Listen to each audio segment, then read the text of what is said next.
take immediate action. The movie's meant to be an allegory for class warfare and rich and poor.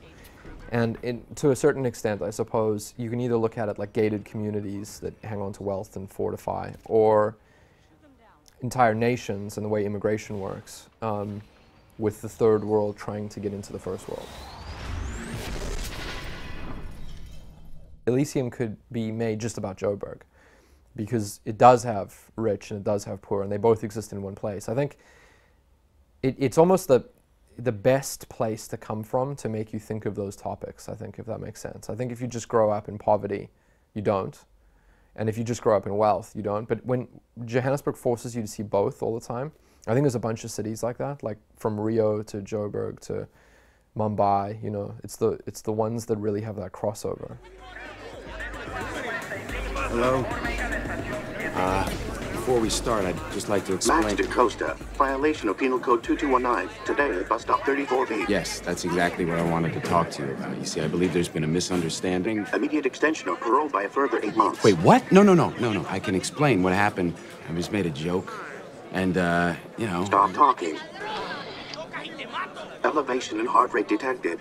Would you like a pill? If you're used to America, and you think that this is what America is, I want to show you, Americans, a version of America where maybe the tables are turned, and maybe you live in poverty, and this is what it looks like, right?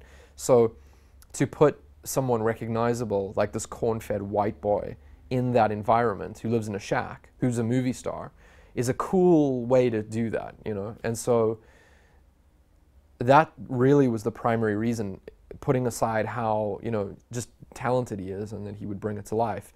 That idea of a movie star in a shack is just it's a cool idea.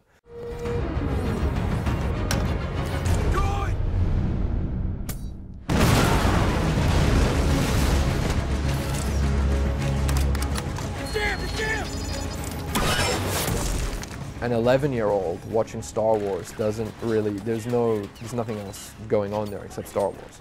And the surface level stuff, the genre stuff, right? So 50% of me is that genre person. Like, if there isn't magical, fantastical stuff, like, I'm kind of not really totally interested.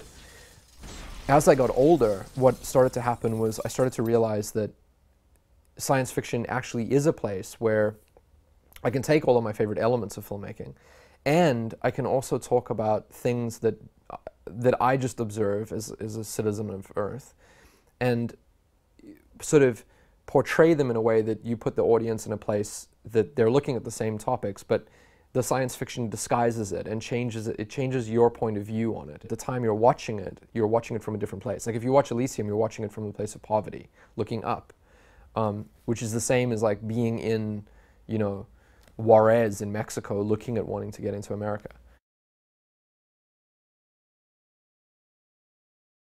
When you go back to your hometown, you feel alienated. I suggest you get on your way. Most of the parts that I play are just things that I got. It's that thing when you... There's a more true version of yourself. You got a very attractive young lady over there staying with you.